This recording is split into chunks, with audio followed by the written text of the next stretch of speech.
ಬೇಡಿಕೊಳ್ಳದೆ ನಮಗೆ ಯಾವುದು ದೊರಕುವುದಿಲ್ಲ.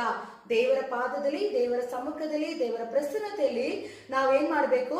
ನಾವು ಬೇಡಿಕೊಳ್ಬೇಕು. ನಮ್ಮ ವಿಷಯ ಏನೇ ಆಗಿರ್ಬೋದು, ನಿಮ್ಮ ಸಮಸ್ಯೆ ಸಹೋದರ ಸಹೋದರಿ, ನಿಮ್ಮ ಸಮಸ್ಯೆ ಏನೇ ಆಗಿರ್ಬೋದು, ನಿಮ್ಮ ವಿಷಯ ಏನೇ ಆಗಿರ್ಬೋದು, ನಿನ್ನ ಜೀವಿತದಲ್ಲಿ ಏನೆಲ್ಲ ಸಮಸ್ಯೆ ಇರ್ಬೋದು, ನೀ ಏನ್ ಮಾಡ್ಬೇಕು?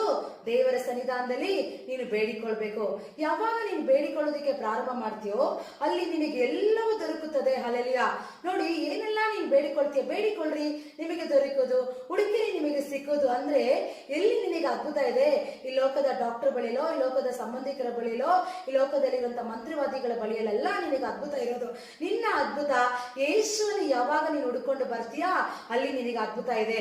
ಯೇಸುನ ಯಾವಾಗ ನೀನು ಹುಡುಕುತ್ತೀಯಾ ಅಂದ್ರೆ ಹುಡುಕಿರಿ, ನಿಮಗೆ ಸಿಕ್ಕುವುದು. ಅಂದ್ರೆ ಎಲ್ಲಿ ಯೇಸುವನ್ನು ಹುಡುಕಬೇಕು? ನೀನು ಯೇಸುವನ್ನು ಹುಡುಕಿ ದೇವರ ಸನ್ನಿಧಾನದಲ್ಲಿ ಬಂದು ಯಾವಾಗ ನೀನು ಪ್ರಾರ್ಥನೆ ಮಾಡ್ತೀಯಾ, ದೇವರ ಹಸ್ತದಲ್ಲಿ ನಿನ್ನ